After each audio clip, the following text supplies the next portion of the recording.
locked, loaded, and engaged. Welcome to another episode of the Arena Craft Podcast, a show dedicated exclusively to Magic the Gathering Arena. I'm one of your hosts, Arjuna.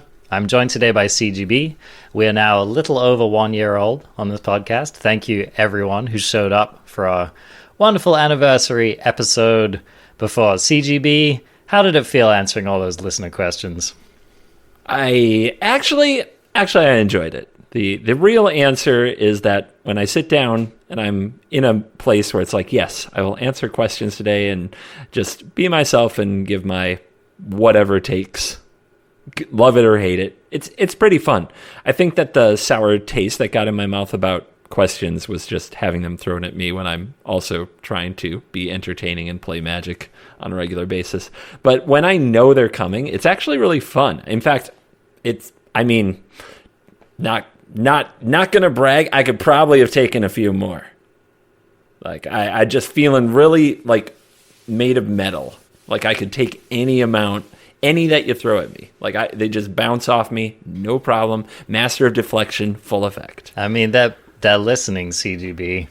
The masses are listening to you say these things. So, bring it on. I suppose we forgot to put Indestructible on that Master of Deflection. Who knows? Maybe they'll make it a more playable card.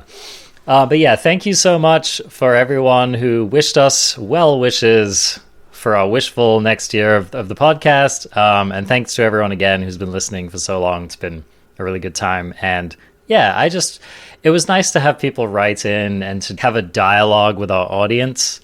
So one of the things that we're actually doing to just encourage that a little bit and to perhaps make it a part of the show is we're going to try out, we haven't quite decided on what to call it. Maybe we'll call it Lightning Round, maybe we'll call it The Rope.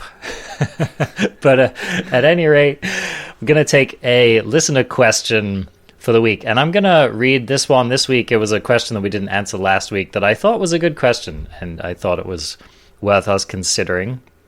If they have questions, they should put them in the Discord. Is that accurate? Yes. Okay, cool. I'll make a channel. Yeah, I'll call it Lightning Round. So I'll make a channel called Lightning Round. You can go ahead and keep putting questions in there, and they might get read on the show. Anyway, this week's question comes from Alan. So Alan asks, what are the qualities that differentiate the average Mythic player, the average pro, and the best of the best? How much of this can you improve with study and playing, and how much of it is innate talent? So, cool question, and one that pro players like waxing lyrical about. They seem to have a lot of opinions about this. I would definitely put myself in the average Mythic player category, so I don't think I can, authoritatively speak on the subject because I don't know what it's like being the average pro or the best of the best. But I have followed a lot of pro players over the years, and I think I have a decent idea. So, I don't know, CGB. I'm sure you've thought about this too. What are your initial takes on this question?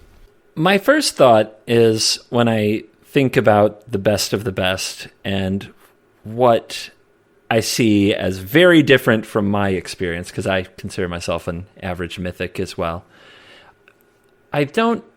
They process being behind and having things go badly for them in a totally different way from what I see in myself and in my audience and in other people that I know.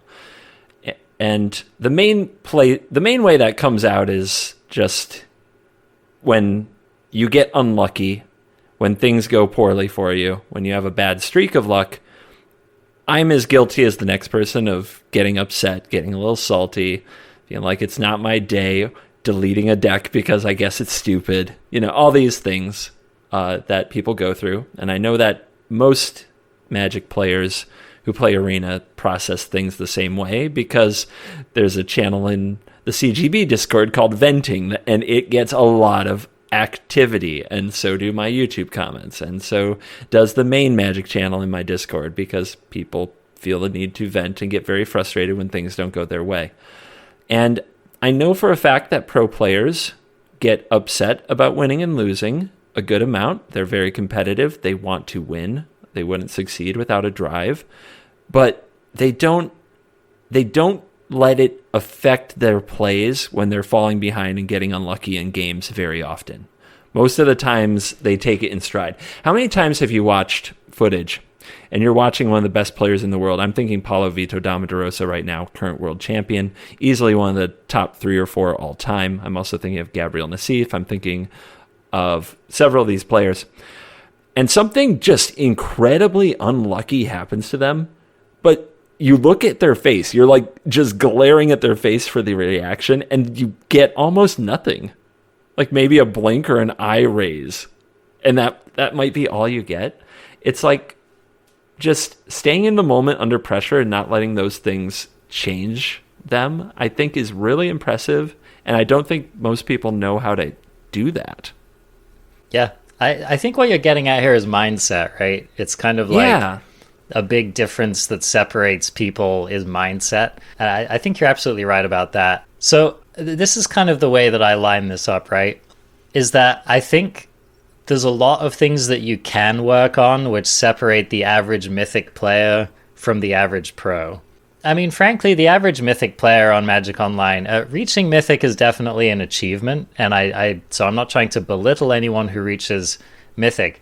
Having said that, I think it's fairly easy to get, the kind of net deck of the month and reach Mythic, especially if you're willing to put in the time, and especially if you're willing to learn the deck, whatever, Life Gain in Historic, or Gruul in Standard. Pick a good deck and you jam some games, and as long as you're a fairly competent player, you can reach Mythic. Of course, reaching Mythic with a homebrew, now that's, that takes some real skill, and I think that's a different level of achievement in Magic.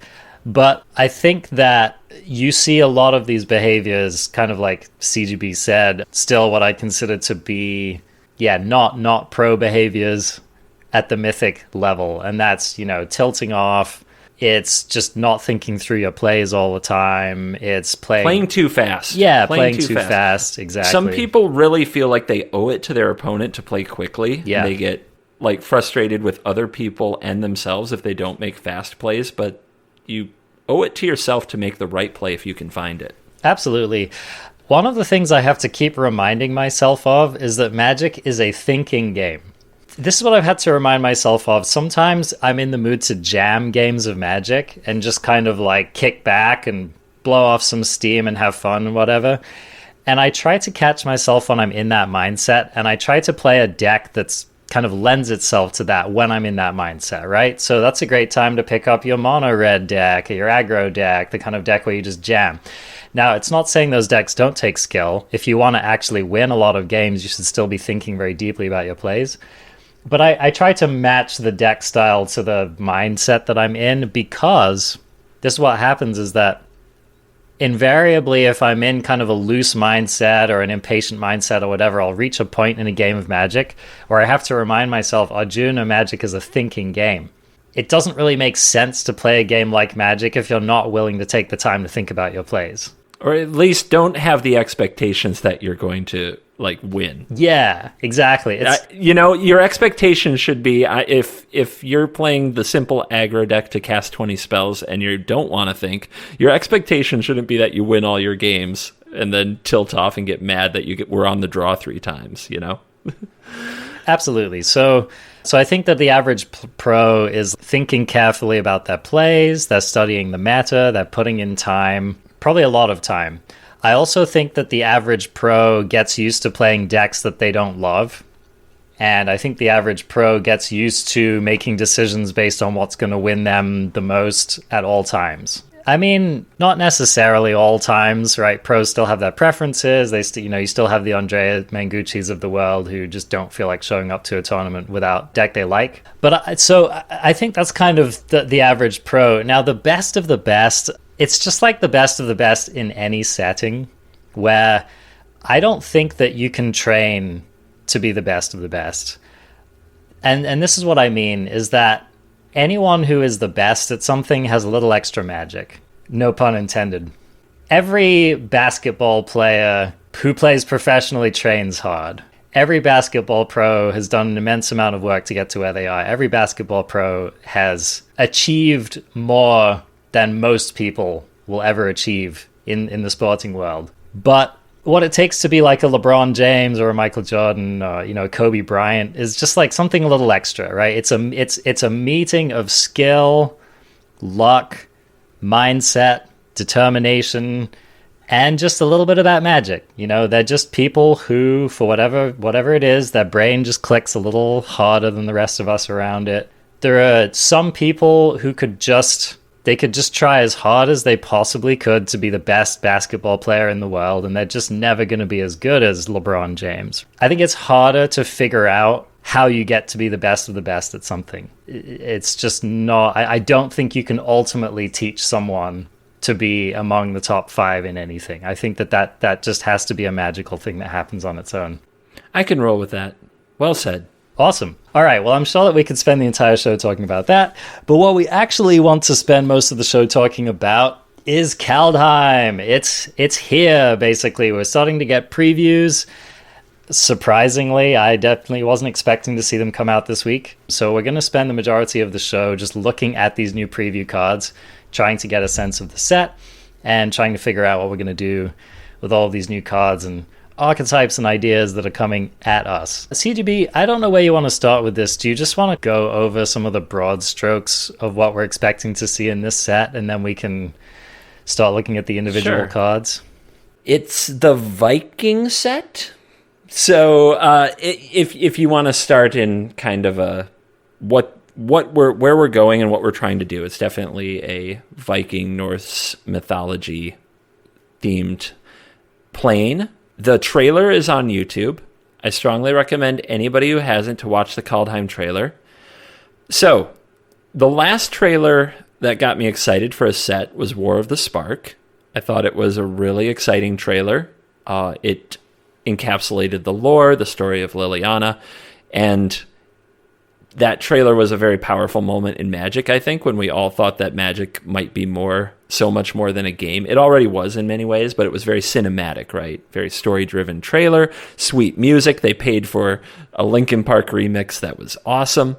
And then the last few trailers, I'm going to be honest, I hated them. Well, I got really sick. Okay. I just wanted to interrupt because it was tough, right? Because I think that War of the Spark was an epic trailer, and then the Eldraine trailer was like one-upped it. It was like even perhaps better than the War of the Spark trailer was. Really? I thought it was silly. Oh, you didn't like it? Okay. I mean, so here's what it was. Eldraine was supposed to be kind of a silly, whimsical fairy tale set. Yeah. So I think it matched the set, but they played it so much, and in hindsight, it was such a broken set that I'm tainted. The cookie was poisoned. Yeah, dude, it was poisoned. I think that they did a great job on that one, but I totally agree that it was then followed by a series of trailers that were just relatively unimpressive, right? Theros didn't make much sense. Yeah. I think the Ikoria trailer, and some people will disagree with this is my opinion, I think the Ikoria trailer was egregious. Yeah. Like, egregiously bad. I agree. That was kind of a WTF for me. Bad reputation, and I love Pat Benatar, and I love the music. It is Pat Benatar, right? I'm not confused. I'm not the It's person either Joan Jett or that. Pat Benatar. Yeah. But anyway, I do love the song, but it's been used in every commercial by now. Like, I think every car, every blue jeans brand has used this at some point. Yeah. And it really wrecked that trailer for me. But this trailer that I watched for Kaldheim, like, it got me excited. It had the right tone. It had the right music. It had the right feel.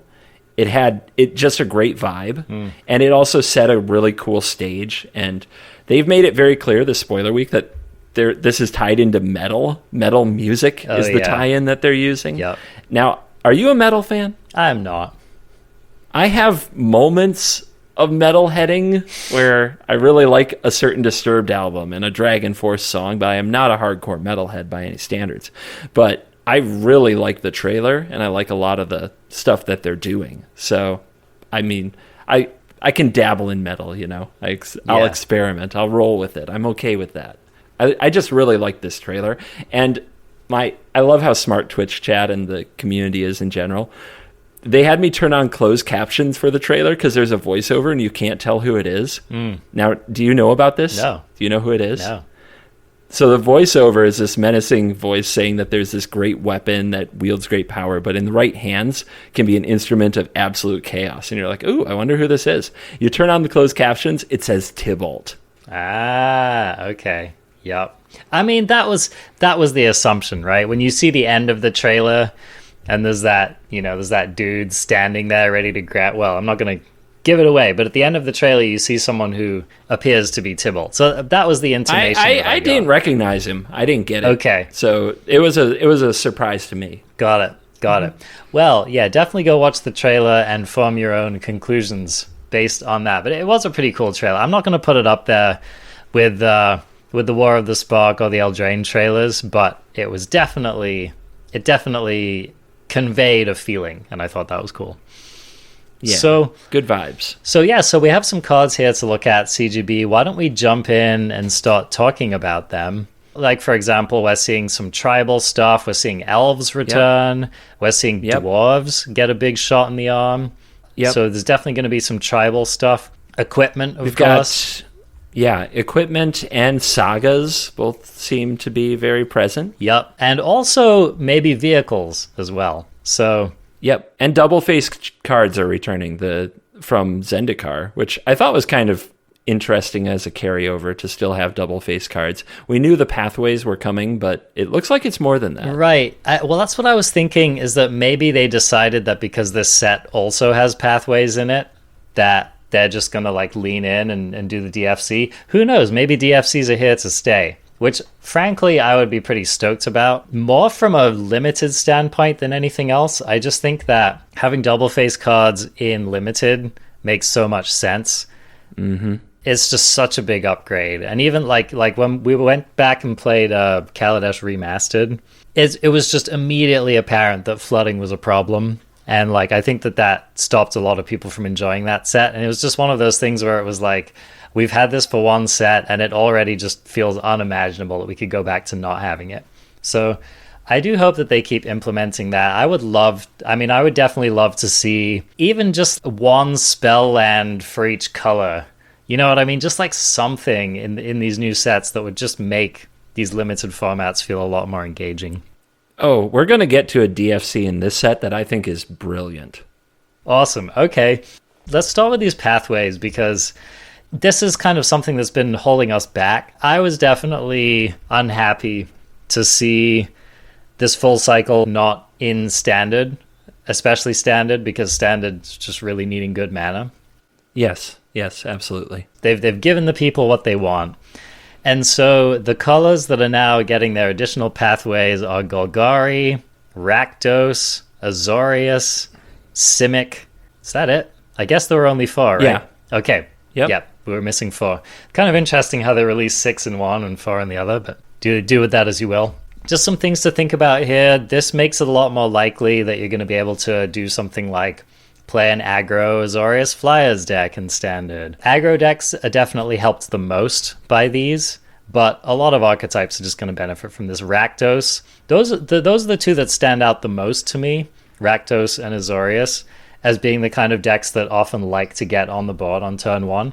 But, I mean, these are definitely just going to shape what you can do in standard especially, and anywhere that lands are played, they're probably going to show up. Yeah, I think that if you look at the history of the format, when it was wide open, people didn't think that blue-white decks or green-black decks needed the pathways to compete. There was blue-white Yorion, there was green-black Adventures very early on. But as the months have gone by, every deck that doesn't have a triome or a pathway has just fallen away. They just have turned out to not be a thing. While blue-black decks in all kinds of flavors are very much a thing, and green-red decks in multiple flavors are a thing, or the monocolor decks like Green Food, right? So these things matter a lot more than people realize, and as decks get better and more finely tuned, they just need these cards, or else why play them? You can play a better color combination. And now it's open to everybody. So there's going to be a lot of different, both aggro and mid-range possibilities, I think. Yeah, I totally agree. So exciting to see that. The lands that you have especially in standard, again, can't keep harping on this enough. Really carve out the space for what's possible. As soon as you get into older formats like Historic and back, You have options. Not to say that the lands don't matter, but it's, standard we have like a small pool of multicolored lands that are actually playable, and so it really shapes what we're able to do. I also want to say that CGB art review is not a thing, but I love the full arts on the pathways in this set. It looks like they specifically worked really hard on those full arts because they are awesome. Yeah, dude, I have to say the full arts on all of these DFC rare lands are just glorious. Yeah, striking. I'm not the kind of person who typically thinks much about cosmetics, but I've definitely considered buying the playset of cosmetics on these lands because they just look so good. And the thing is that you use lands so much, it's a good investment, basically, if you're thinking about prettying up your cards a little bit. If it makes you smile every time you play one, it's a good investment. Absolutely, which is really what we're all about, right? Right, CGB? And winning. And winning. Smiling and winning. I want to smile on turn 1, and I want to smile on turn whatever the last turn is. On turn 27, yeah. Yep, perfect. CGB's idea of fun. All right, so we spoke that sagas are coming back, and they are indeed. CGB, you want to take us through this saga they previewed for us? Showdown of the Skalds is 2 and a red-white for an enchantment saga. Chapter 1! Exile the top 4 cards of your library. Until the end of your next turn, you may play those cards. Double light up the stage for Chapter 1. Snap. Chapters 2 and 3 are the same.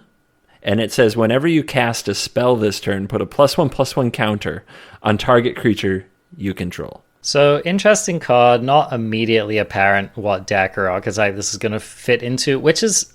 It's kind of interesting. We'll get to it on one of the Planeswalkers they've spoiled later.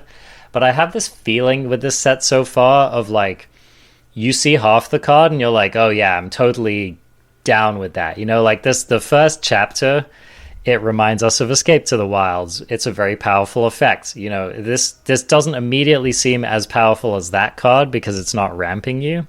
But these kind of effects have turned out to be quite good, and so I definitely don't scoff at it, especially if you're able to blink it. Yorioning this card could definitely give you a lot of options. How dare you beat me to it? I know, I should have stayed in my lane, CGB. Dude, this card is sweet, though, but it's interesting because it's card advantage in white, which basically this is what sagas have turned into, although they're in other colors, but they have brought card advantage back to white. White was unplayable before. They're still mostly too slow for historic, but at least in standard, you can have card advantage in white. But it's an aggressive leaning card because the second and third chapters need creatures. Right. They really do to benefit. And maybe it's worth it, just 4 mana, draw 4-ish. Although if you hit a lot of lands, maybe you can't play them, but at least you got them off your deck. If your deck can be built to utilize Winota is better, because the cards go right onto the field. They cast themselves for free. But this does seem like there's got to be decks where you can play a super low curve. You know what I mean? Yes. And then this is the reload, the turn 4. You set up for another explosion of cards the next turn, and they get counters. So it's a really interesting card. And I'm thinking of like tribes that seem underpowered currently. For some reason, the things that come to mind are warriors and dogs, where you just play all 1s and 2-drops, right? But then you play this card, and you just pump the hell out of them, and you just keep the cards flowing. Maybe you also play Winota? That's what I'm thinking, is that like, when you're cashing in on these second and third chapters of the saga, you're hoping to cast multiple spells in a turn, 2 to 3 spells a turn. And so, yeah, if you're getting a bunch of counters out of this per turn, that's pretty sweet. Could be pretty devastating. Do you think, Adventure Man, is Escape for the Wilds was Busto and Adventures because you revealed all these flexible cards that could be cast for different casting cost and then were still valuable later because they went to the Adventure Zone. Does this go in Adventures? I love the idea to get some of those white adventures circulating again. Like, for example, we've definitely seen Giant Killer show up as a relevant card in Standard. And so I think that's one of the things that's been holding white back from these adventure decks is just like some of the adventures creatures in white haven't been very relevant to the metagame. But, I mean, there's power here and there's options. So, I'm going to have to take a maybe. I'm going to have to take a maybe on that. But I do think these effects have proven themselves to be worth considering. Like, I think that when we first saw Escape to the Wilds, we were all kind of like, is that really going to work? Is it really going to be effective? Are we going to have enough time to cast those spells? Are going to be relevant? And we've found in multiple archetypes that's the case. Even in decks that don't have that many adventure creatures, right? Even in these ramp decks, we've still seen them make excellent use of cards like this. So, yeah, I'll give you a hard maybe on the adventures. I'd have to see which other white adventure creatures apart from the Giant Killer were looking like they might show up in the meta. How about Shepherd of the Flock? Return this to your hand. Now we're talking. You're definitely getting something going there. And then you put Lotus Cobra, do this on turn 3, buy it back on turn 5. Little Naya action. You've been drinking some strange brew lately, CGB. I feel like every time we talk, you've got like some cool Naya thing going on. So I'm here for it. I'm here for it. This next card, Pyre of Heroes. It's interesting how I feel like lately they've been trying to print fixed birthing pods, and Pyre of Heroes is definitely a pod style of effect. So this is it's an artifact, 2 cost, rare, and you can pay 2 and tap it and sacrifice a creature to search your library for a creature card that shares a creature type with the sacrificed creature and has converted mana cost equal to 1 plus that creature's converted mana cost, so 1 higher than the one you sacked. You put that card onto the battlefield, then shuffle your library, and you can do this only anytime you can cast a sorcery. So this is definitely building on the tribal theme here. This is one of those things where I think people in older formats are already thinking about the shenanigans they could get up to with a card like this. In Standard, I guess hopefully there will be more cards spoiled in this set that will give us an idea of some of the cool things that we could do with this in Standard. Is there anything right now that you can think of that you would maybe be interested in doing this with? So I'm frantically scrolling through a channel in my Discord because there's a user and I want to credit them. Oh, nice. Dead Zone. Okay. Or goes by Covert Go Zone in my Discord. Nice. But Dead Zone posted a variety of tribes and what you could pod into for this, including beasts, humans, elementals, and clerics. And when I looked through them, my response was that, like, there are good cards, but what's missing from all the tribes, which is really bizarre, is ETB value. And, like, I see a lot of people saying, you play this with humans, you play this with beasts, and it's like, if they don't do anything when they enter the battlefield, and they don't do anything when they leave the battlefield, then you still had to cast the first creature, and you still had to activate the pyre to sacrifice it, so you're not getting ahead. You're just turning one creature into another, and it's actually not... It's cool, it sounds cool to a lot of players, but it's not useful. It's not gaining you any real advantage. So it's kind of surprising right now to look through tribes and see a lack of value because a lot of it's tied up in the adventure mechanic. Those are the new ETBs or have been since Eldraine came out. So right now I don't see the chains, and I'm hoping that it will become more apparent as the supported tribes in this set we start to see what you play. So elves, dwarves, giants, those are 3 that I can think of that appear to be very supported. And I would say that the tribe that looks like it might be the best for this right now because of a lot of when it dies value is clerics. That's the only one that clerics, looks like it can do something. Yep. Yeah, I think you're right. And I definitely agree with you on the ETB thing. Like, cards like this would be so much better if we had like an elvish visionary in the format.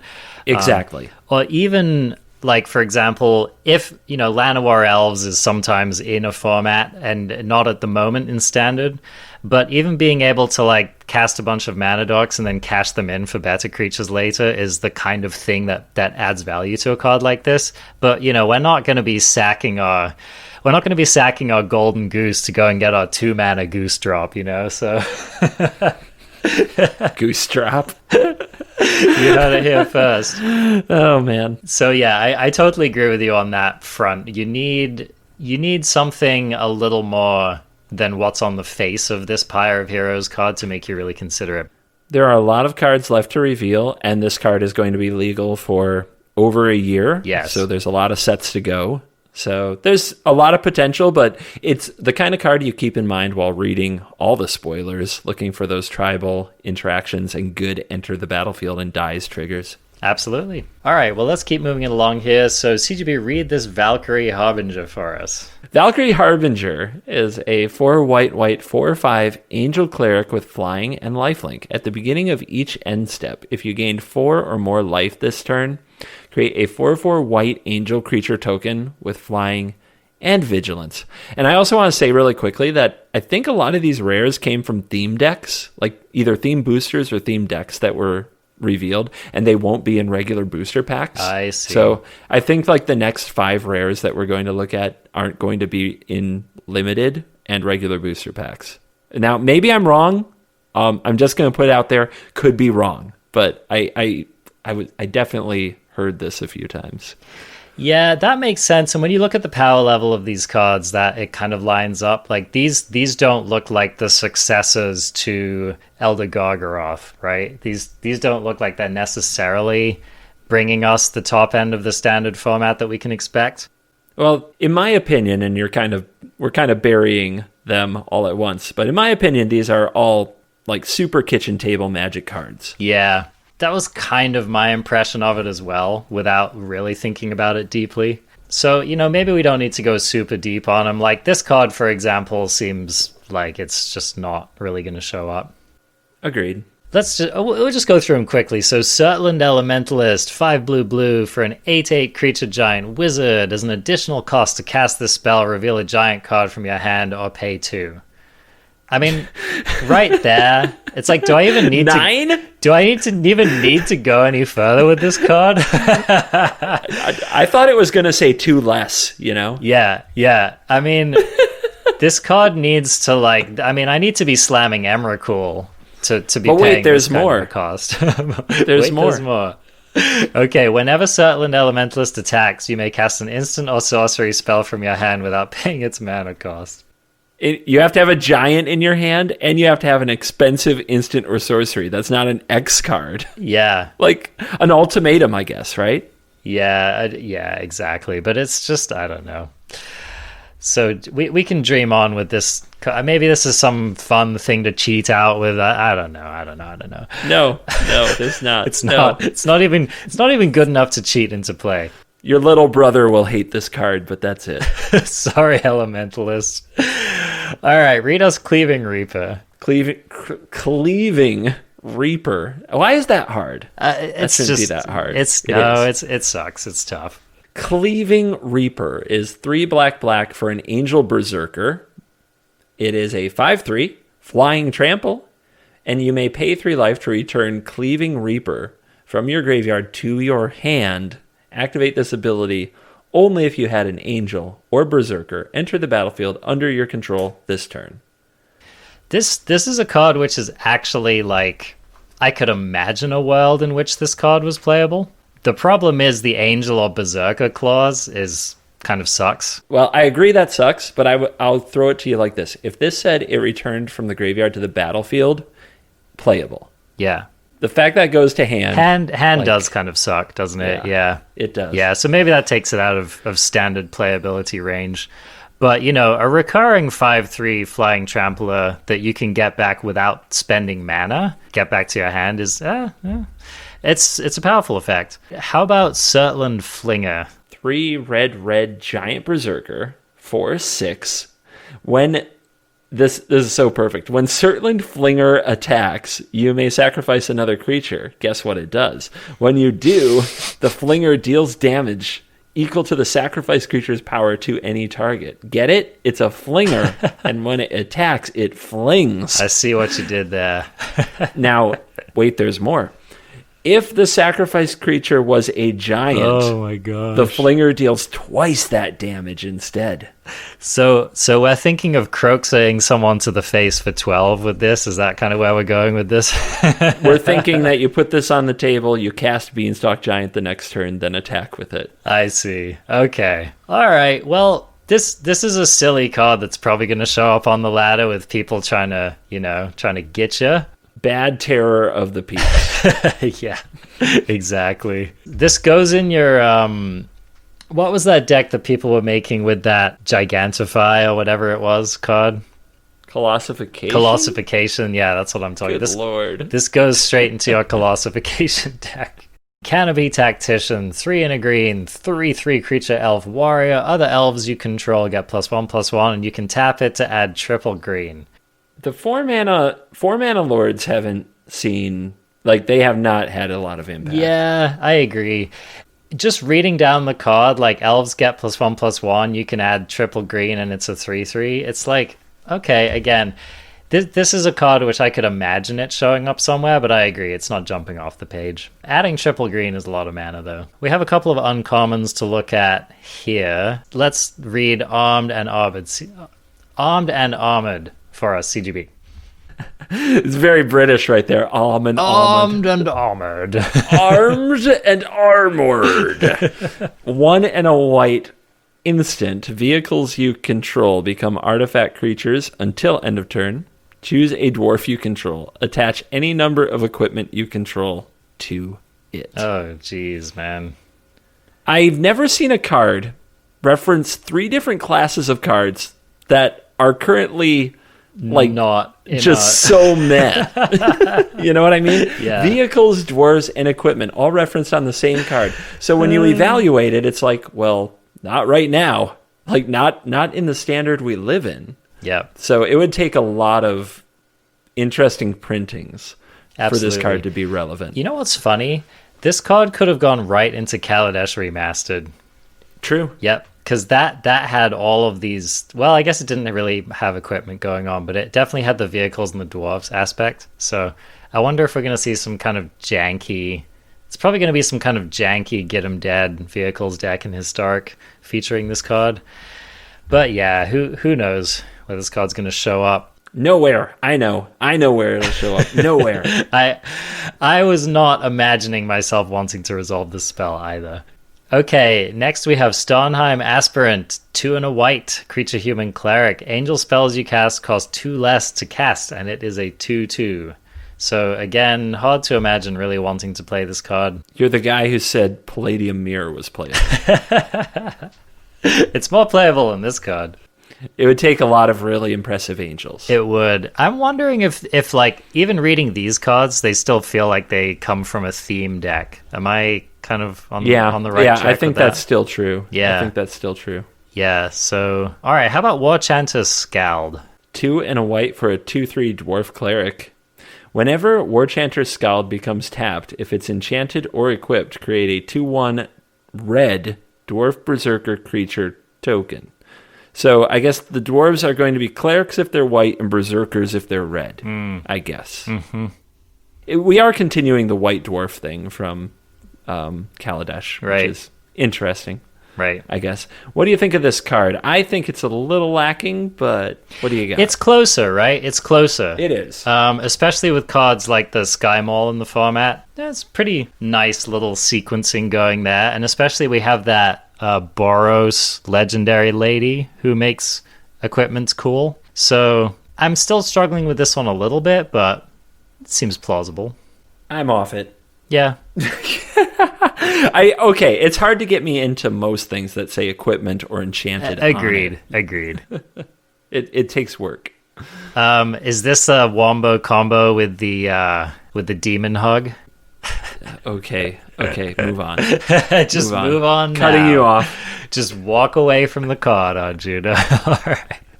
Youthful Valkyrie, 1 and a white, 1/3, creature angel with flying. Whenever another angel enters the battlefield under your control, put a +1/+1 counter on Youthful Valkyrie. I mean, a 2/4 flyer for 2 is pretty good, but the angels deck would have to be pretty dope to really encourage you to play this card. So not good enough on its own, is my opinion. What I'm going to throw in there, I agree with you completely. Probably not good enough, but this is a really cheap angel. It is. Possibly, it is among the cheapest angels. Yeah. So, you angel tribal fans, you finally don't have to start your curve at 3, 4, 5. Right. You know? And here's the thing, man. Like a 3/5 flyer that you spent 2 mana for is like pretty gnarly. So. Oh yeah, if you're an angel tribal with a curve, it's really good. So yeah. Does that deck exist? Will it exist? If the rest of the deck were good, I think this card would be very good in it. Okay, how about Absorb Identity, CGB? The art's really cool. I wish really I could cool. show it to the listeners. 1 in a blue instant. Return target creature to its owner's hand. You may have shapeshifters you control become copies of that creature until end of turn. Ooh. So, turn target Odo into target Ferengi, right? That's what we got here. I guess. Yeah, interesting possibilities with this card. It all depends on whether there are any playable shapeshifters, but this is the kind of card that could do broken things if we had the right tools. Nah. Nope, you don't think so? Nah. Nope, don't think so.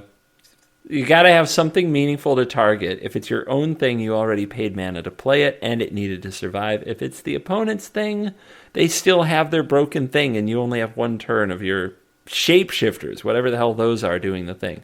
It's bad on summons. Someone's gonna come up with some, like, Terror of the Peaks combo. Probably. I hope they're at 3 life when they try to make that play. Yeah, right? That's fun. Okay, Giant's Grasp. 2 blue enchantment aura. Enchant giant you control. Okay, I don't really want to read the rest of this card. No. Don't stop. It gets better. Okay, when Giant's Grasp enters the battlefield, gain control of target non-land permanent for as long as Giant's Grasp remains on the battlefield. What? Okay, the flavor on this card's pretty dope. I give you that. Giant tribal control magic. I'm feeling the flavor. That's why you play this card. Someone's gonna be stoked to resolve this card. Do you realize that you have to, if you enchant your Bone Crusher Giant, it still deals 2 damage to you? Just to have a curve with this. I love it. Oh my god. I love it. How about Elderfang Ritualist? 2 and a black for a 3/1 Elf Cleric. When the Ritualist dies, return another Elf card from your graveyard to your hand. Yeah. A 3 mana 3/1 that gets back a thing, maybe. You're kind of right, though. The going back to your hand is just not actually that great. This is like basically a grave digger. Mm-hmm. Yeah. So probably not going to see play in standard. Probably not. Renegade Reaper, 2 and a black, 2/3, Creature Angel Berserker. So I get these Angel Berserkers are showing up on the scene. This one has flying. When Renegade Reaper enters the battlefield, mill 4 cards. If at least 1 Angel card is milled this way, you gain 4 life. So I see what you did there. We got this gain 4 thing going on, which is interesting because we had that gain 3 theme from M21. Yeah. We're going to see people dust off their Griffin Towers or whatever. What was that card called? Griffin Airy? Not because of this, we're not. Nah, and it's cool that we're going to have Black Angels in the set, and it looks like there's crossover in the type Berserker, which is interesting.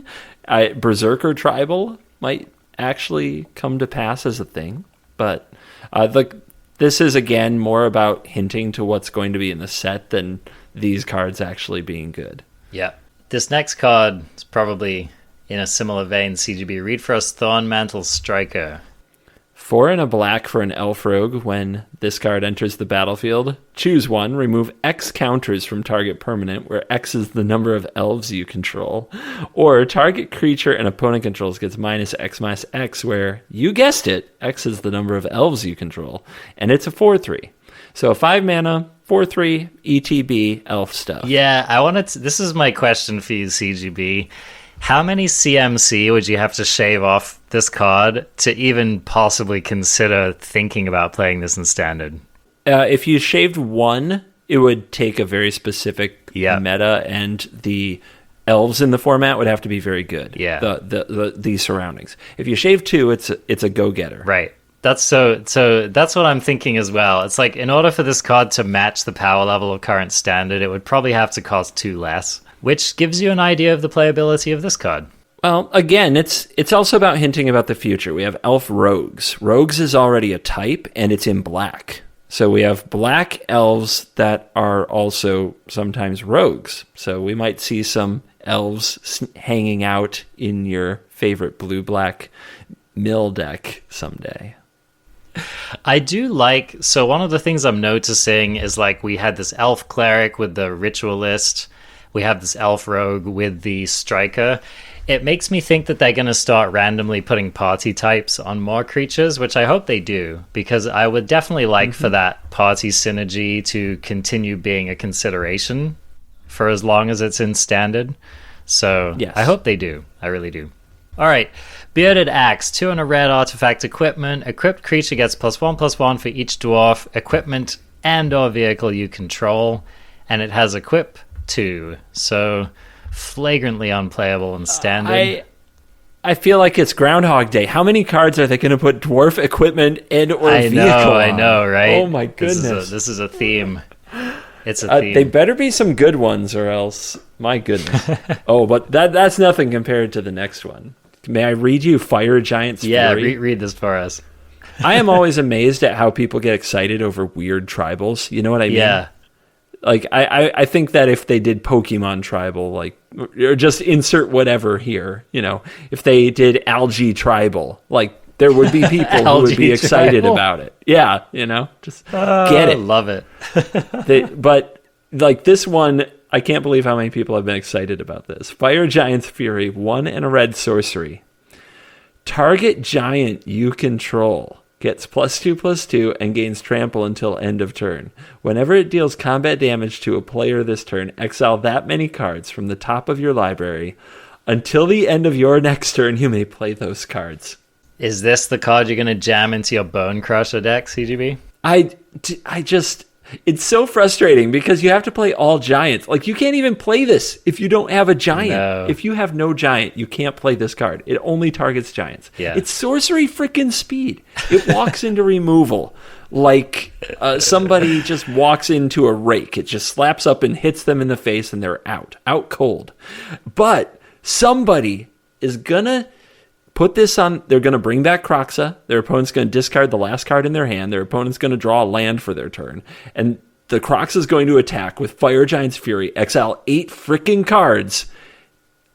And little Timmy out there is going to be like Lord of Magic for a day, you know? So, my goodness. I can see it now. Someone's dusting off their Hushbringer Kroxa Fire Giant's Fury deck, you know, get him on turn 4.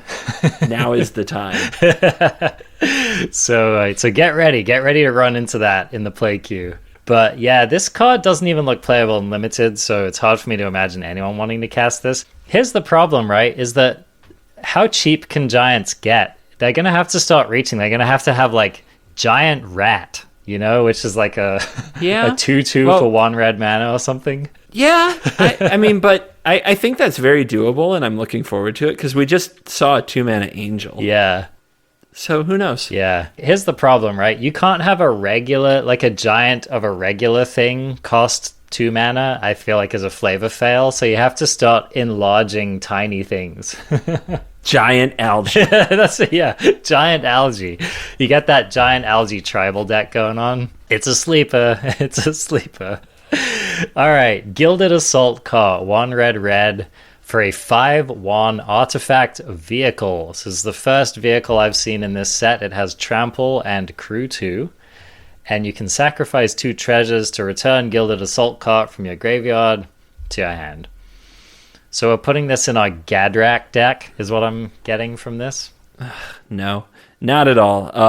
I don't think that this is a good card. If it had haste, maybe there'd be some hope for it. Here's the thing to take away from this. Treasures are coming back, and it looks like in a pretty meaningful way. And treasures are dope. So yes, they are. Yeah, I'm kind of excited about that. There's another card coming up which reminds me of Gadrak. So just keep Gadrak on the mind, because that card might become playable in this set if the treasure things are really going off. So yeah, cool card though. I'm definitely going to play this in Limited all over the place. I think this is going to be a great card in Limited. Elven Ambush. Instant. Create a 1/1 elf warrior creature token for each elf you control. Seems like a throwback card, right? Is it? Seems like something that existed in the past. Yeah, could be. I feel like elves in general are kind of like a retro tribe from Magic, you know? They've been a thing forever.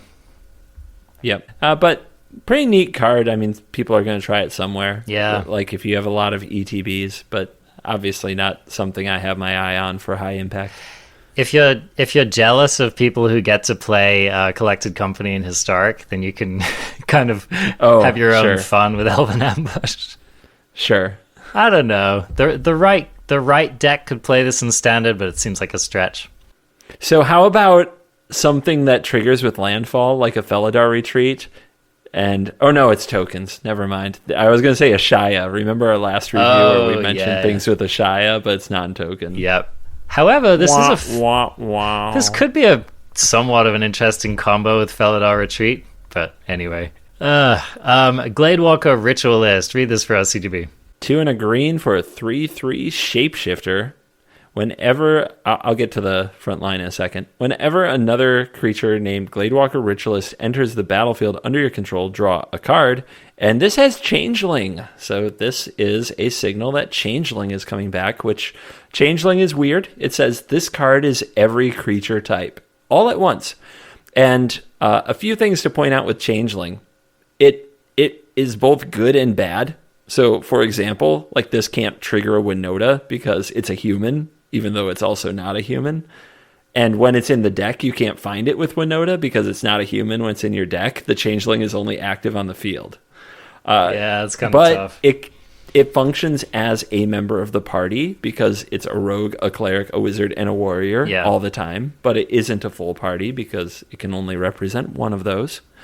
And if there are multiple tribal effects on the battlefield, like something that pumps elves and something that pumps dwarves, it receives both benefits, which is pretty wacky. And its base type is a shapeshifter, which we saw there was did something to the shapeshifters you controlled. That was a card. So, weird card, but pretty cool to have Changeling back. Do you like Changeling? Did you enjoy Changeling? I didn't experience it the last time around. So this is new for me. Yeah, Changeling, it's got to be better on Arena. I believe that. I mean, tracking. Really hard. Tracking is a pain hard in the to butt. remember. Exactly. Oh yeah. Yeah. Hard to remember all the things that happened to this, especially in multiplayer games and paper. Yeah. I imagine this being a very high pick in Kaldheim draft. I'm going to draft the ever-loving heck out of this card. Seems like approaching standard power level, but again, it would probably have to cost 1 less to be a player in standard. So I have suspicions about all these cards being in draft at all, because if you look at the card number, it says 392. And I believe that there's only supposed to be, is it just over 200? It's like 280 cards in the set or something. I see. That might be a sign that those are in the decks. Yeah, I would draft the hell out of these in Limited, too, if I did that. Yeah. There's a lot of hypotheticals going on in that case. That's a shame. I hope that this card shows up in Limited because it just seemed... And Gilded Assault card as well. These are 2 cards that I would love to play with, and not going to happen if they're not in the draft set. Who knows? But that's a good point. Yeah, that's a good point. We'll have to find out. Rampage of the Valkyries, 3 white black enchantment. When Rampage of the Valkyries enters the battlefield, create a 4/4 white angel token with flying and vigilance. Whenever an angel you control dies, each other player sacrifices a creature. Are you going to say it, or are you going to let me say it this time? I'll let you describe to people how this card isn't going to see play in standard, because that's what I was going to say. Oh, what I was going to say is Yorion.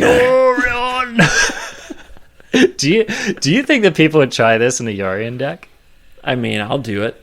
but not like, probably not for long and probably not for serious, but Yeah. you won't stop me from trying. Okay, fair enough. It is too much. The best It's too much application of this card. it's too much for what it is on its face, but if you can trigger it multiple times, and if you have enough angels to make that dies clause actually relevant somehow, it's not the worst card, but I'm not that excited, to be honest. I just, if it says when it enters the battlefield, do something, I'm going to say, you're in for at least another year. When you need to take like a busted card to make a card playable, that tells you something about the card. All right, so a card which looks like they would like to see play in Standard, or at least they're templating it this way. Magda, Brazen Outlaw. So read this for us, CGB. Magda, the Brazen Outlaw, is 1 and a red for a 2/1 legendary creature, Dwarf Berserker. That is rare. Other dwarves you control get +1/+0. Whenever a dwarf you control becomes tapped, create a treasure token and sacrifice 5 treasures. Search your library for an artifact or dragon card, put it onto the battlefield, not into your hand, and then shuffle your library. Gadrak! I was going to say, I was pretty proud of myself the first time I read this, of thinking of Gadrak, because he hasn't been played in a long time. Yeah. But I feel like those were meant to go together. Oh, for yeah. sure. Just peanut butter and chocolate. I mean, this is a very powerful card.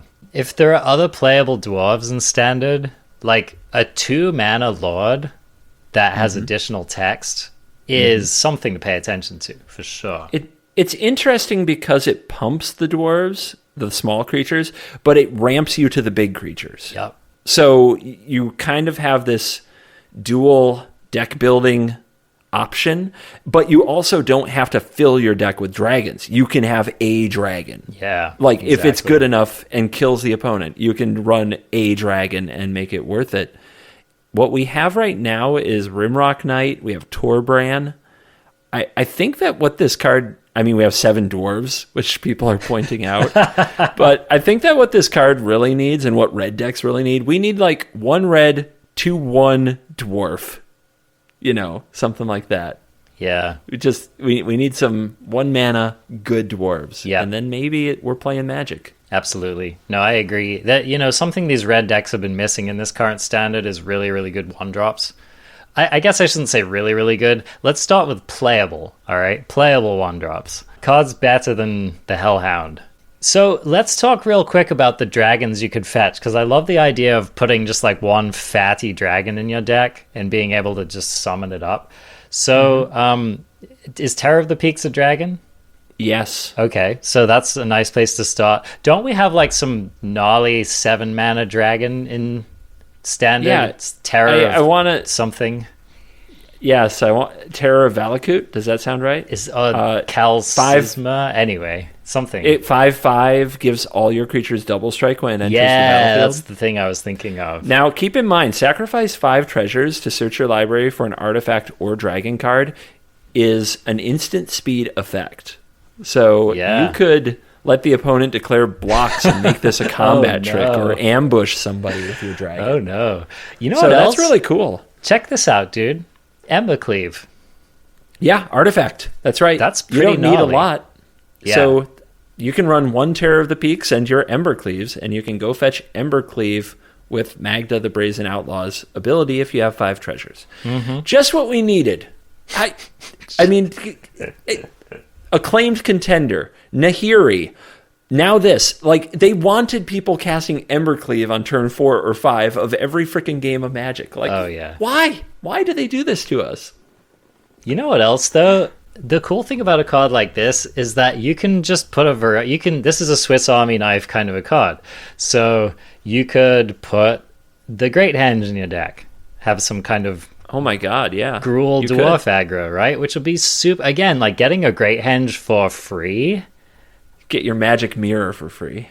Okay, No blue now we're mana. talking. No blue mana in your deck. Free magic mirror. Now we're talking. But yeah, and if I don't know if there are any other just like sick expensive artifacts that you might want to be cheating out. I don't know. This card has a lot of possibilities. I would be quite surprised if this didn't show up in Standard. It does need the support. We need does. dwarves. Or another way to get treasures cheaply and at a good power level. Yeah. So.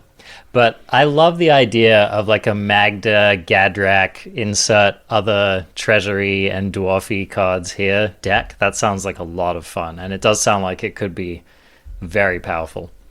Sounds way more fun than the average red deck. Right? That's what I'm saying, man. They're putting a lot of text on these 2-drops these days, man. This card has 3 relevant lines of text on it, and it's a 2/1 for 2. So just keep an eye out for that. All right, read for us Realm Walker. Realm Walker is a 2 and a green 2/3 shapeshifter with Changeling. As Realm Walker enters the battlefield, choose a creature type. You may look at the top card of your library anytime. You may cast creature spells of the chosen type from the top of your library. Everybody gets a Snoop. Everyone gets a Snoop. And, okay, this card's a lot worse than the Snoop for costing 3 mana, but apart from that, it's a very powerful card. You know, all of the usual problems about dies to removal, but for Standard, maybe. Yeah, this one's right on the border, right? It doesn't have an ETB, and if it just dies to removal, you didn't do anything. But for any deck with a good amount of tribe in it, it's just like free card advantage, right? Potentially.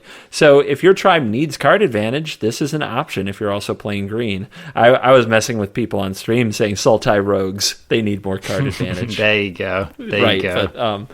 But I mean, we're not crazy. Gruul can rule dwarves. We just talked about a dwarf lord. This would be a dwarf that would get the bonus from Magda, but also play dwarves from the top of the library. Help put those 7 dwarves together, baby. Here's a question I have, okay? So, Realm Walker enters the battlefield.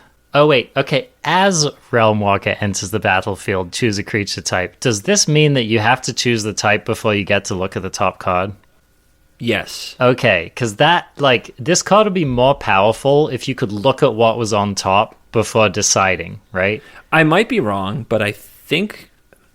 So I'm trying to picture how it would go on Arena. Actually, you know what? I might be wrong, because I'm picturing on Arena that you put this on the stack, right, and the opponent can counter it or not counter it, and when they don't counter it, the window will pop up that will say... It'll ask you, but there'll be the view battlefield, and at that point, the card should be revealed. You should be able to see it. So I think I mean... Maybe it won't be relevant because maybe you can only play a card like this in a deck with one creature type that you're always going to name, okay? But being able to take a look before you decide, I don't know, that could be pretty sweet. I think you're right, and I think that we've learned from cards like Edgewall Innkeeper that you don't need all adventure cards in your deck, although you can. You can just have the good ones, like the Giant and the Beast in... Adventures, in Gruul Adventures, right? It really only has 2 adventure creatures. And then the other stuff is just good cards, Great Henges, and Embercleaves. Yeah. So anyway, Realm Walker, this strikes me as the kind of card that, you know, maybe you have play patterns like you actually play it on turn 4 or 5 and then try to spike something right off the top. Again, it costing 3 and not 2 is a significant downgrade from a card like the Snoop. But the Snoop is extremely powerful. It's an extremely powerful effect. This basically gives you like a Vivian for 3 mana, that version of the card in a tribal deck. So I'm going to keep an eye on it. I'm going to look out for ways that this card could be playable. Me too. Another card which I think could be playable is Kaya the Inexorable. And so this is the first Planeswalker we've gotten a chance to see, and... First of all, I just love Kaya. I have 2 favorite Planeswalkers. One of them is Tamio, the other one is Kaya. So always happy to see her showing up again. And this card is definitely powerful, so we'll have to see if it has a place in the meta. But Kaya the Inexorable, 3 black-white legendary Planeswalker Kaya at Mythic, comes in with 5 loyalty. The +1 is put a Ghost Form counter on top of Put a Ghost Form counter on up to 1 target non-token creature. It gains when this creature dies or is put into exile, return it to its owner's hand, and create a 1/1 white spirit creature token with flying. So it's an interesting +1. -3, exile target non-land permanent. Boom. Boom. Love that line of text. And then Yorion. And then -7, you get an emblem with, at the beginning of your upkeep, you may cast a legendary spell from your hand, from your graveyard, or from among cards you own in exile without paying its mana cost. So that's kind of probably not why you're playing this card. The way that I read this card is that -3 is an eyebrow raiser. That's just very, very strong. And the head scratcher parts of this card for me is definitely the +1. So I think like in a sack deck, like I think about this card being pretty dope in a deck with Woe Strider, for example. That's the direction I'm thinking about why you might play a card like Kaya. Also like all of these cleric-y decks with all the sacky stuff in it makes me excited. So that's the initial take that I'm going with the +1, but what are you thinking about with this card? I think that once again, returning something to the hand instead of the battlefield is way worse. And it's frustrating because we had the card Kaya's Ghost Form that returned it to the battlefield. And we're putting Ghost Form counters on the creatures, and now we're returning them to the hand, and we get a 1/1 spirit instead. Gah! I don't like it. It could be a potentially pretty bonkers +1 if it returned them to the battlefield, though, right? I don't think it would be broken. No, you don't think so? I mean, maybe you'd have to take out the spirit part. Mm-hmm. But I don't think it would be broken. I mean, Kaya's Ghost Form was a 1-mana aura that saw not much play. Yeah. Yeah. So, but I like the card, but it's, for one thing, it's not going to be like an Esper control type staple because you do need a battlefield presence and make some use of the +1. Yeah. There's some cool things. Skyclave Apparition is an interesting one that you would want to get back, and you would get a 1/1 spirit to block the illusion you give your opponent. Exactly. Yeah. Kaya doesn't defend herself well. You can't plus her and defend her. You need other creatures to do that work. You have to minus. And I think in that way, I compare her to Ashiok, and I think Ashiok's a lot better because the plus creates board presence, and the minus is very close to this line of text. But the -7 is actually better than I think people realize. We learned from Ashiok how quickly a 5 loyalty Planeswalker with a +1 gets to a -7. And that -7 might be great because it kind of ensures that whatever your legendary is, that it's always on the battlefield. Yeah. Like a Yorion. Well, that's why I said Yorion with this card, because I feel like they go together pretty well, and I feel like Orzhov decks in general have been very successful with Yorion. So that was one of the first places I was thinking. The -3 is so powerful that, and of course, again, this is just one of those cards that pairs well with another 5-mana spell, Elspeth Conquers Death. So now we're talking about playing a deck with 3 5-drops in it. But could get some pretty powerful top end going on with this stuff. And that -3 is just no joke. It's just like... Is this card better or worse than Elspeth Conquers Death? I mean, I'm going to take the under on that one. But, okay. But I mean, you're right. Like... it does come down and exile a thing, and it does exile whatever you want, apart from the non-land part of it. It also doesn't do nothing while the opponent controls no non-land permanence, or if they find a way to interact with your graveyard and use a lot of exile removal, which is really popular in the format. Yep. It does say when this creature dies or is put into exile, which is a line of text I think people are going to forget. Yes. Quite a bit. Yeah, exactly. So, and again, like that +1 is definitely the weirdest parts of the card, but I don't know, like with utility creatures such as the Skyclave Apparition, which is a good one that you pointed out, it could be a thing. So, can you think of a world where you +1 and hit your opponent's creature? Can you think of a good scenario? Someone brought that up, and I'm struggling. Because rebuying someone's ETBs seems like a bad idea. And it has to be a non-token creature, which kind of sucks. Yep. Which I don't like. So, But they stole your creature with Zareth. Boom. boom. +1, target it, then kill it with something else. So in the right control deck, I could maybe see like putting it on your opponent's creature and then wrathing and getting a 1/1. But I don't know. Again, they get it back, so hard to imagine. Anyway, I think the power level is there on this card, and the real question is the shell. This needs a Baleful Strix type card in Standard. This yeah. needs like a 2-mana 1/1 Death Touch draw card. Yeah. Like, that with this would be awesome. It needs creatures that control decks would be interested in playing. Mm-hmm. And or it needs a lot of good, like Saki, ETBE. Oh, sure. Ravenous Chupacabra? Yeah, if they made another one of those. exactly. Hostage Taker? Exactly. Right? That's what I'm talking about. And especially, like, I mean, yeah, those are 4-drops. But it's like if you have some apparitions, you have a couple of those, maybe you have like some 2-drop value creatures. I don't know. Fibble Thips. Yeah, we are missing those. Like we were talking about with the pod card, that those are missing. Yeah. So we're definitely on the even, like those cards always get our attention. Even more so with this set, we need those ETB value cards. Dude, this would be a great time to reprint Elvish Mystic, I think. Agreed. Yep, I've been missing Elvish Mystic, by the way. That is the card that I think Mutate really needed, and I would love to see one in this set. Do you mean Elvish Visionary? Is that the one I'm thinking Visionary? of? 2-mana 1/1 enters the battlefield. Draw a card. That's what I'm thinking of. Is that Elvish Visionary? I think so. Okay. Because I think Mystic taps for a green. Oh, that Elvish Mystic is just basically a reprint of Llanowar, right? Don't worry, the YouTube comments will tell us. They'll tell us. So, but I am thinking of the 1/1 for 2 mana that draws a card when it ETBs. That's the card I'm thinking of, and that's the card I've been missing. Yeah. Okay. How about Halvar, God of Battle, CGB?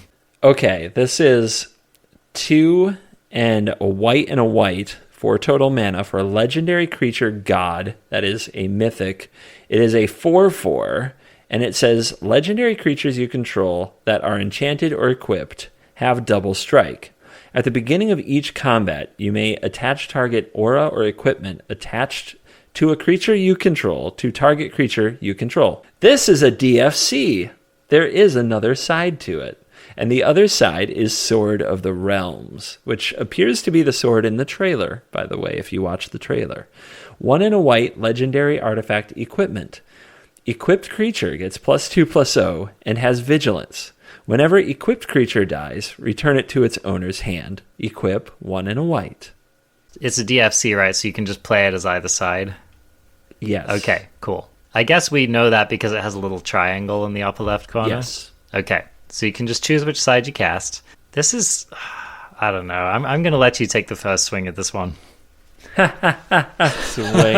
Wow. He who passes the sentence must swing the sword. All right. So here's my take. I'm not excited about the body. It's a god and it's not indestructible. I think agree. that's something else people have to get used to. It's a 4-mana 4/4 that for the most part interacts in a way that we don't know how to put good value on. Like being able to move an aura or equipment from a creature you control to another creature you control at the beginning of each combat, which includes the opponent's combat, by the way. But it's hard to figure out how to value that. And it's hard to picture where that is a particularly powerful thing. So you're looking for cards that like unequip, re-equip, unattach auras, reattach auras. Like there's is it Kiri? Kiri, yeah. Yeah, who draws a card when something is unequipped. But I don't know if that even works with this card. I'd have to read that card again, which I haven't done in a while. I think that draws a card when you attack with an equipped creature, yeah. I think the hope for the card lies in creatures you control that are enchanted or equipped have double strike, if you can make that amazing. But what I want to say about this card... sorry to interrupt. I just think it's a shame that Embercleave already does that. Right. You know, so most playable equipment that we've seen so far is not really getting buffed by this dude. So that's just such a shame, I think. Skymall's freaking good and on curve. Skymall's decent. I had a 10-0 top 1,000 Mythic run on stream yesterday with a 4 Skymalt white aggro deck. Like, I couldn't lose if I tried. But anyway, I think that deck's underrated. But the Sword of the Realms part is, it's again, like we keep on seeing this. Whenever the equipped creature dies, return it to the owner's hand. That's such a nerf from to the battlefield, right? Yeah. But what I want to say about the card, this is the important part to me. I love the design because the biggest problem with playing equipment, in my opinion, is you draw equipment and no creature. No creatures, yep. Or you draw the creature and no equipment. So this is both. Like, this is the perfect DFC. It's the right way to do a DFC. I would like to see the power level. I feel like it could use a little more power level because this ain't Omnath. You know what I mean? No, and it's not even Embercleave, you know? Like, it's possible that this card is going to reveal to us that it's better than it looks. That's entirely possible. But I totally agree with you that, like, I'm not chomping at the bit to build a deck around this or to throw this in a deck. One of the problems with it is that the Sword of the Realms costs 2, and then it costs 2 more to equip. No free equip. So free equip. So that's 4 mana total just to get the dang thing on your creature. And in a format like Standard, you know, people see this coming, right? So, you know, they'll have their removal spell up or they'll have their whatever. And so you can get blown out fairly easily. So, yeah, I'm not initially a buyer on this card. Like, I don't feel like the power level of it is evident just from reading the card. So if this card ends up being playable, it's going to be in a context. I'm much more excited about the potential of DFCs that are equipment, like powerful equipment on one side and a reasonable creature on the other. Yeah. That's what I'm excited about. Not necessarily this one, but I'm glad that they made this card. Totally. Yeah, this is just one of those cards where, like, I imagine you playing it and your opponent Skyclave apparitioning it and you feeling like a dummy. But who knows? I mean, there's a lot of text on it. It's definitely a card that could end up showing up. And, you know, the artwork is frickin' sweet. Yes, that is for sure. In general, the art in this set is killing me. Yeah, I like it. Like, yeah. I'm into it. Killing me in the good way. Killing you softly. Yeah. All right. Final card for this first dump that they have done. Sarulf, Realm Eater. And the name does sound wolfish, which is a good thing because it is, in fact, a wolf. It's a legendary wolf. 1 green-black for a 3/3, and whenever a permanent an opponent controls is put into a graveyard from the battlefield, put a +1/+1 counter on Sarulf the Wolf. At the beginning of your upkeep, if Sarulf has 1 or more +1/+1 counters on it, you may remove all of them. If you do, exile each other non-land permanent with converted mana cost less than or equal to the number of counters removed this way. What's the card that this is like a throwing back to? Is there some kind of, like, it's not Ether Vial, but I feel like there's like some old Magic card which has a similar effect. I can't think of one. I must have missed it. Well, anyway, this is a super weird card. The second line of text has the potential to be very powerful, but it's incredibly hard to imagine the deck this goes into and the sequence of events that leads to this being super dope. So here's what needs to happen with this card. Okay, so you play a 3/3 for 3. That's what happens. You play a 3/3 for 3. Next, you need a permanent an opponent controls to be put into the graveyard and get a counter on it. And then next you still need to have your 4/4 for 3 on the battlefield. And then you need to have the number of counters on it match whatever it is that you want to be doing with it. So if you kind of look at the flowchart logic on this card, it's asking a lot of ifs. If this, then that, right? So the first if has to be affirmative, and then the second if has to be affirmative, and then the third if has to be affirmative. And if you get them all lined up, then maybe your 3/3 for 3 ended up doing something sweet. Bring this note home with you. This is not a 3-mana Ugin, so we're not thinking about it that way. I mean, what do you got with this, CGB? I like this card, and it's very exciting, but the reason I like this card is because I discovered Commander about 2 months ago. Okay. This is the most obvious, in my opinion, this is the most obvious Commander card in the set. Yeah, because good call. in Commander, in a multiplayer game, you don't have to worry about filling the opponent's graveyard or even spending mana to do it. Other players do it to each other. And this being a commander means you get to cast it for free on turn 3 every single game if you want to, and just let everybody fight, and this does amazing things. And it's a great diplomacy piece because it's optional. I'll exile everything, or maybe I won't. Do you want to be my friend? If you're my friend, maybe I won't blow up your board. So it should be in Commander Legends, to be honest. Yep, but it's a really cool card, and I'm glad it's here. I like it, and I can't see it being a competitive card.